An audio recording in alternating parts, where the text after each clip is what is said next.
Hi, I'm Ryan, and I'm going to show you how to make the perfect steak at home. We're going back to the basics. The only ingredients you're going to need are butter, olive oil, and my new steak searing blend.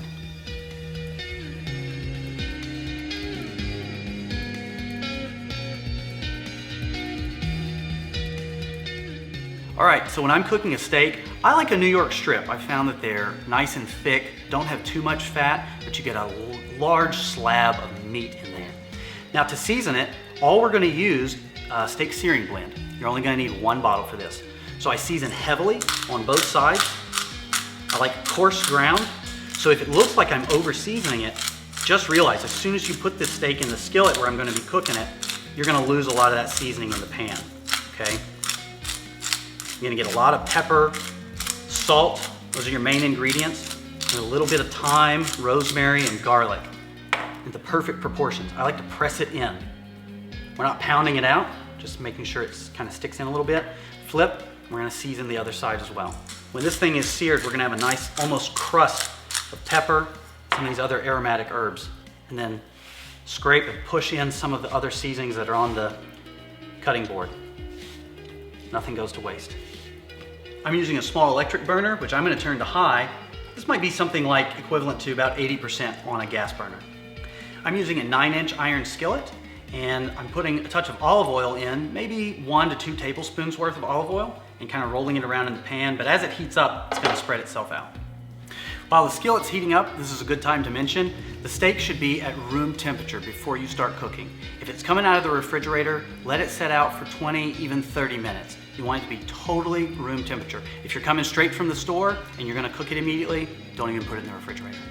Now that the skillet is starting to smoke a little bit with the oil, we're gonna put the steak in.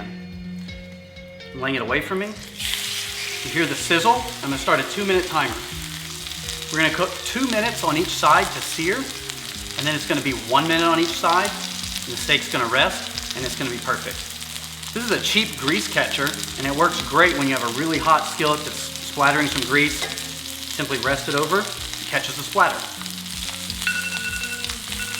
As soon as the 2-minute timer goes off, I'm gonna restart another timer and flip this steak.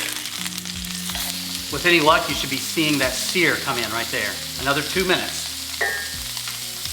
All right, when we're done with searing for 2 minutes, we're gonna start a 1-minute timer. Drop the heat to about half what you had, and this is the fun part. Butter goes in. Don't be afraid to put a lot of butter. I keep basting the steak almost the whole time with that butter. It's just a minute and it goes by pretty fast. All right, now we're down to the last minute. Flip the steak back over. Look at the color.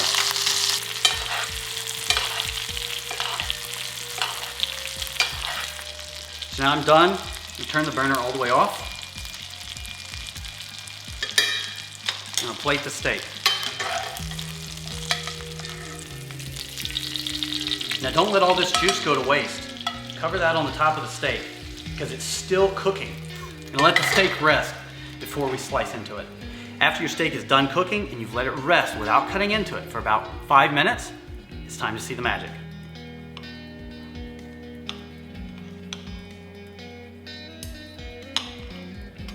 And look at that. Beautiful steak. I'm gonna take a bite.